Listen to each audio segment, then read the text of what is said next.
40 hours of gameplay. I'm like, that's a work week. Hello, everyone, and welcome to Outside the Fox, where we explore what's happening online and why it matters. I'm Kim Horcher. And I'm Steve Flavin, filling in for AJ Patel. And today we are talking all about video games. Yes. It's a subject matter, I will admit, I'm not a huge gamer, but you are. So I think this will be an interesting odd couple situation. Well, this was your idea, so I don't know why you did that. Well, I did it intentionally. I think that there's gonna be some good tension here, so I love it. Okay. Well, I mean, let's get into it. Okay. What are the games that inspired you? Well, I was definitely more of a gamer when I was a kid. And I grew up, I think my first console was the OG Game Boy. We had one as a family and we would share it. And then eventually one Christmas, I think we got because I have two brothers. And so we got two more. And then somebody got the old one. Wasn't me. I got a brand new crisp, like unboxed. What is your birth order? Birth order? I'm the oldest. Yep, I'm the oldest too. And in my experience, the older stuff goes to the little sibling. That's right. Yeah, because they don't care. They don't care. They don't get it yet. They don't scream and cry as much as I do. Yeah, well, I think Tekken Tag Tournament was my first game, which is weird because it's not the first game in that series. It's not even the second or third game in that series. But I think the first game that really made an impact on me was Final Fantasy X. Okay. Because I was like, oh my gosh, I can cry during a video game. I can hear a story during a video game and become attached to these characters. And that's more when I realized this is more, I can use this as a narrative or storytelling device as opposed to a fun thing to do. You know, I never got into the Final Fantasy games, but they have a reputation for being very story-driven, and the art direction, you know, in each one is sometimes different, but always like really epic and impressive. I mean, when Final Fantasy VII Remake came out, I was like, that's cool, but do my game. So I'm still waiting on that one. So Tekken, you mentioned that. What system was that for? I think it's PlayStation 2, but Okay. part of me thinks it might be PlayStation 1. Okay. I don't remember. My brother had a PlayStation 2, but I was in college at the time, so I didn't play it very often. That was around the time that I just kind of fell out of video games. So that's why when I go back and I play video games now, I tend to gravitate towards the ones that I grew up with because it's just like muscle memory. It's like you go back in and you know, they're just easy to play. Off camera, we were talking about Sonic the Hedgehog. I'm a massive Sonic fan, OG Sonic. I don't like the new ones, just the original ones. Like like 91 to 94 is like a real, like very specific slice of when Sonic was good. And then everything else is dead. In your opinion. In my opinion. It is really interesting how games have sort of permeated our culture. If you look at, you know, there's the gamification of social media and dating apps, and whereas in the early days of video games, it was seen as something kind of juvenile. I remember when I was growing up, and you know, I was a teenager, and you know, the perception among grown-ups is like, well, why are you still playing video games as a teenager, right? So nowadays, I feel like some people might say that, but I feel like it's much less questioned now, where it's like it's a legitimate industry and storytelling medium, and there are lots of grown-ups that play video games. It's not unusual at all. It's bigger than the movie industry. I know you love movies and you're a cinephile, but if we're looking at the revenue generated, interesting, games is bigger, and it has been for years. You talked about storytelling and the opportunity as as just a interactive storytelling medium, but what else about video games speaks to you? There's so many things. I mean, you can definitely use them in education. People's brains get lit up in different ways, and I think by doing something or actively participating in a story or a narrative or completing a goal gets people more engaged. So you can also enter the state of flow where, you know, your brain is highly activated and you feel like you're in the zone, and it's very good for you. It's good for your brain at least. And that happens quite often in even simple games like Tetris. In college, I actually took a gaming studies communication class. Okay. And I wrote a paper about our online games being a replacement for places like the local bar or pub or whatever. And it's for more of a socialization aspect. I was biased. I met my first boyfriend in an MMO. Okay. So that helps me write that paper Mm-hmm. because I found other people who largely used the games that they played as their social life almost, or parts of their social life. And I think maybe in the past that was looked down upon. Maybe in the present it's looked down upon. But I think it's a legitimate way to socialize and meet people and make genuine connections. Yeah, 100%. I mean, speaking of which, you're a video game streamer, and that's something that a lot of people do. Even just casually. Curious about your decision to start doing that and what you enjoy about it. I'm an extremely casual streamer. I'm far from a full-time streamer. I do it more for fun and to engage with people I know who already like me. And I found it to be a hugely positive experience in this way. Before, I did stream more during deep pandemic, and I really burnt out. So I've learned to balance doing that for fun, and if it gets to be too much, I just don't do it. And because I do have work to do and real world commitments to take care of, and I don't really want to be a full-time streamer. It's not a goal of mine. Yeah, that's But fair. you certainly can. It's possible to make it your living.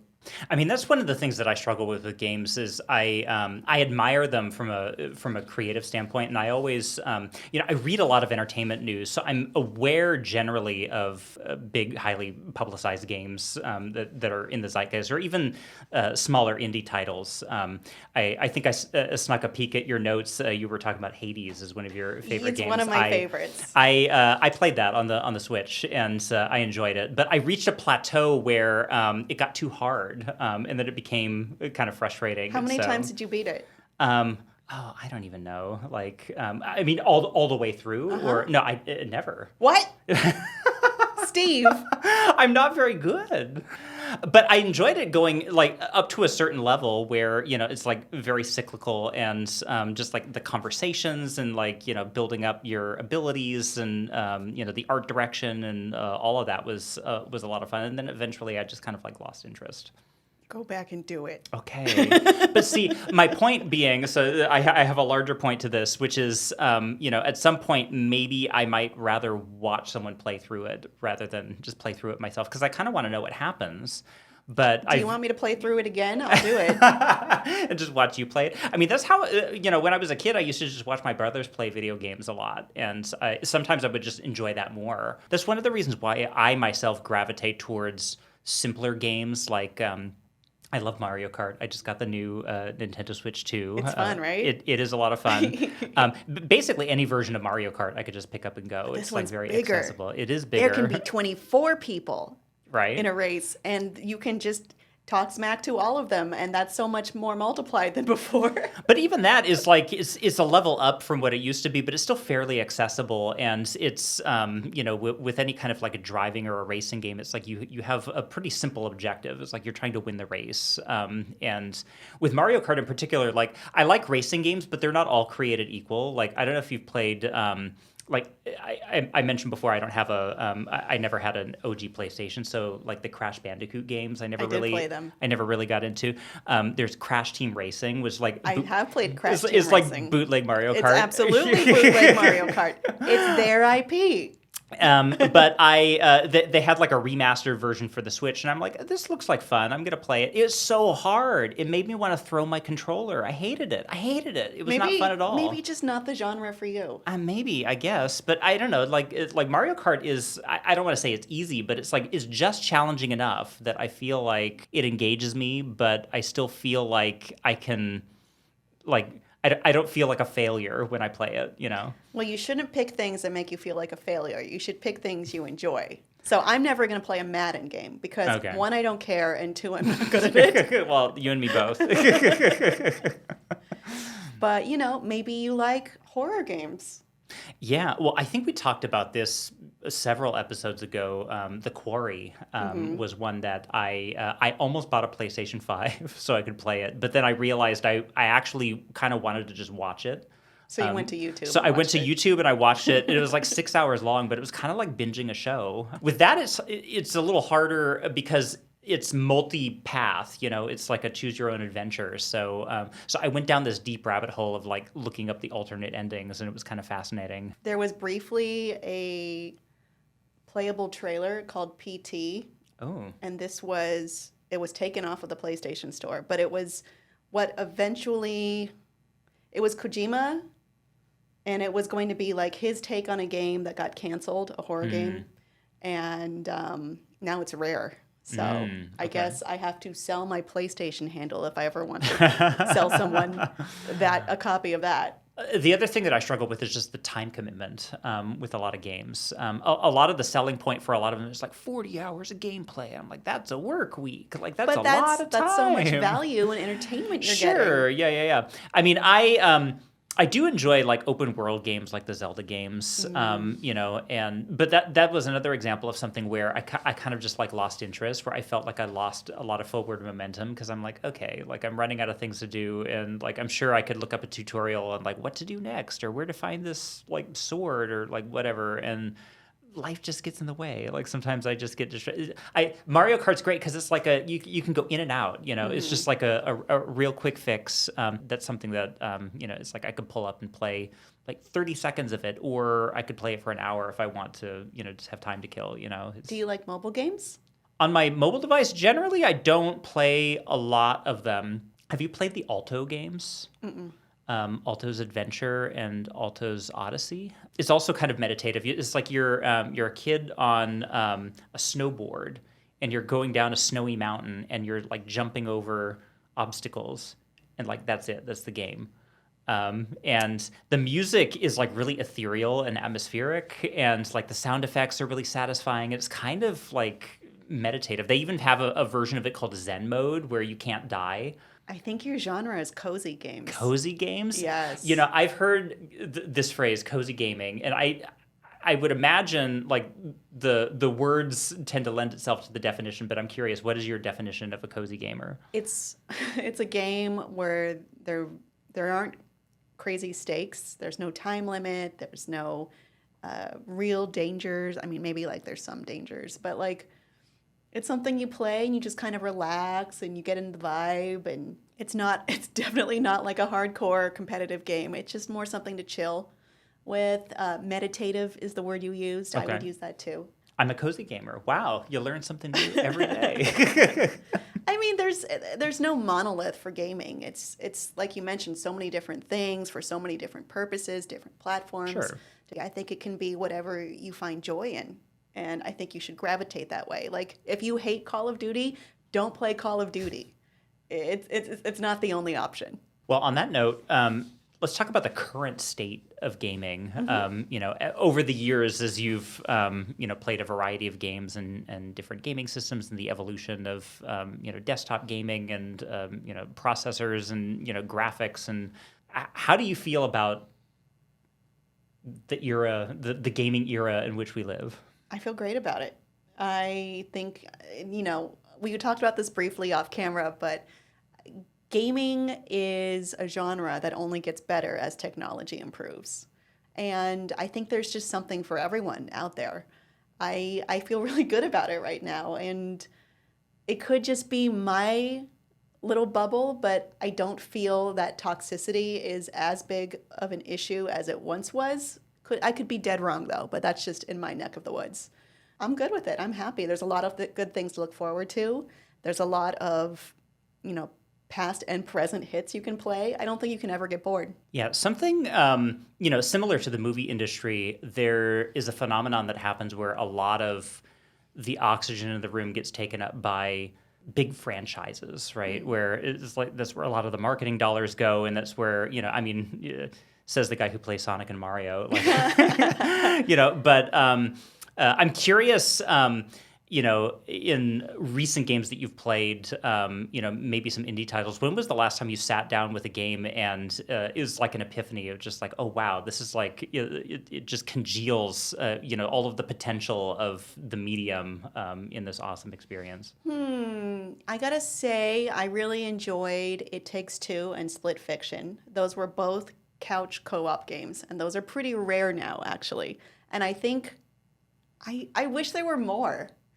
I would love to see more of that where you're working with someone and talking to them. I mean, you can do that online, of course, but there's something about being next to someone, especially if it's like your friend, your partner, your relative, and where you can connect over that even better. And the story was genuinely touching in both of the ones I mentioned.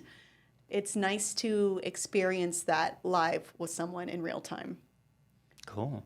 A lot of the games that I've seen that have really impressed me, and the only system that I have is a Nintendo Switch 2 currently. You don't have a Switch 1? I mean, I do have a Switch 1, but I upgraded recently. Okay. Notoriously, the Switch is kind of an underpowered console, and But so it does so much. it does. It's a lot of the storytelling, and so a lot of the games that I found, I got really into some indie games and was really impressed by just the art direction and just the imagination that went into them. A game that is not just on the Switch, but is where I discovered it was Cuphead, which boy. is such a cool just the art direction and the art style, and that was one where I didn't get very far because it is really hard, but it felt like such an artistic achievement to just play with an interactive cartoon, essentially. There's a game I played a couple years ago called Spiritfarer. I haven't played that one. I mean, it looks like kind of an anime, and you're ferrying spirits to the afterlife, and that's it. That's the game. It's very meditative. So I guess it's another cozy game. It kind of fits into my wheelhouse. You know what other game has that aspect? What? Hades. Hades, yeah, well, it does, yeah. I mean, that's one of the reasons why I gravitated toward it. But it also has like some of the action. It's like those battle scenes are kind of fun, but it's a lot of like button mashing and There's an art to it. It's not just mashing. There is an art to it. But that was another one that definitely impressed me, where I just loved the conversations between the characters and like the voice acting and like the art direction. I am very aesthetically driven. It's like I come from a filmmaking background and like art direction background. So anything that looks inviting and visually stunning is going to grab my attention and keep it there. Until it gets too hard, and then I'll put it down. No, and do something Steve, else. you got to battle through it. That's how you get that feeling of accomplishment. I was reading somewhere like a kid was roasting like an older gamer, and it was just like, you have to get good. Yeah, GG. It's like, just get good. Get good, Steve. I was like, okay, easier said than done, but I guess the assignment is like you can't get good if you don't play. So isn't that a metaphor for life? You can't get metaphor for good if life. you don't play. So keep playing. So let's talk about the future of games. The future. I don't know what that was. We're doing an ASMR episode. Are you doing Conan O'Brien's in the year 2000? Sure. In the year 2000. No? Okay. Oh, Conan's lawyers are going to come for us. No, We should... Conan's cool. Don't sue us, Conan. For the future of video games. What's on the horizon that you're excited about? I'm excited for Ghost of Yotei, which is coming out later this year. I'm trying to pick things that I know will come out, which is why I didn't say GTA 6 yet, because who knows? They said 2026. I still don't believe them deep in my heart. I mean, I've been around through the GTA 5 cycle. Well, let's talk about AI. That's a subject that's on everyone's mind lately, and certainly it affects the future of video games. Do you have a POV on what you've seen in the world of AI and gaming? I always have a POV on AI, and that is skeptical. But I think beyond my typical skepticisms, implementing AI into games, let's say procedurally generating worlds or using NPCs that are driven by AI, I think we start to get into the territory of AI mush. Like, when you ask, hey, make a script about this from these two people, and it's just the most boring, pointless script you've ever seen. I don't want to play a game that's boring and pointless. I want to play a game that is thoughtful and planned out. And if it just veers into stupid, oh, we're going to talk about moving today, and, the game is not about moving, then why? Why did I buy this? Yeah, exactly. You describe yourself as an AI skeptic. I would say I lean more AI curious. Maybe I lean a little skeptical. I got to say, I was reading an article recently, and it's not explicitly to do with gaming, but Google recently put out a new platform for generating video with AI, and really sophisticated tools that are targeted for filmmakers. And as with everything with AI, is like ideally, like the best case scenario is like it does all the things that we as humans don't want to do, but that it's still as a creator, like it's really interesting, like listening to people who develop AI, and oftentimes they're thinking about like making a movie like it's a problem to be solved, but it's like fun to. It's a lot of work. It's fun, right? And so creating art is not a problem. You create art when you have this motivation to do it, not just to churn out slop to make X amount of dollars. Exactly. And with video games, I could imagine that you start to remove yourself from the human element that makes it compelling, and especially narratively, right? It's like that's what we associate with. And that's not to say that you can't use AI tools in a way that augments your original vision, but I think that at least for the foreseeable future, I think for a game or a film or like any kind of creative pursuit to be good, you need to have a creative person curating what ends up there, as opposed to... You need a person who is a good driver for this, exactly, who has a vision, not just someone who's there is like, I'm going to get rich off this nonsense that I'm making. I don't care about it. I don't care about where the direction it's going or what the point is. I was reading this article where somebody was talking about, a thought leader in AI was talking about how it could potentially upend like Netflix, for instance, where a streamer like Netflix could essentially become an LLM where you input exactly what you want to watch, and it just spits out a movie that's is specifically catered to you, which sounds awful. I think that actually is literally a Black Mirror episode. It might be, yeah. Oh, is it the one with Salma Hayek? Yeah. Yeah, okay. Joan is awful. Yep, and then they go, and Michael Cera's there. And then it's like the terms of service. Yeah. No, I love that. See, creative people just always 2 steps ahead.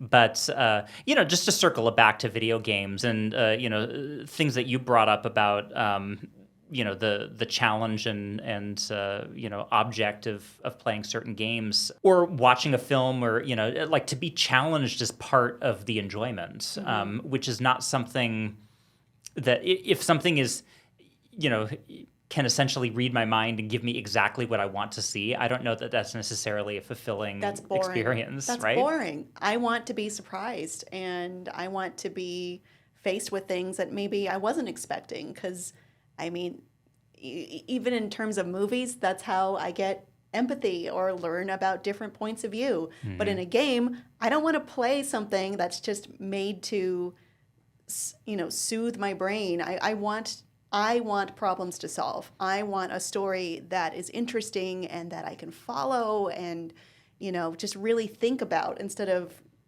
what you're describing is kind of like, that slop on YouTube that's for children, and it's like Elsa getting run over by a car. That's what I think it is, and it's not good. Well, on that note, I think we've exhausted, well, maybe not all that we have to say about video games, but that's a pretty good place to end it. But we really want to know, what do you think about the future of games, and what are you excited about? Let us know in the comments. And subscribe to the channel, and be sure to download Firefox, because it's the best. We'll see you next time.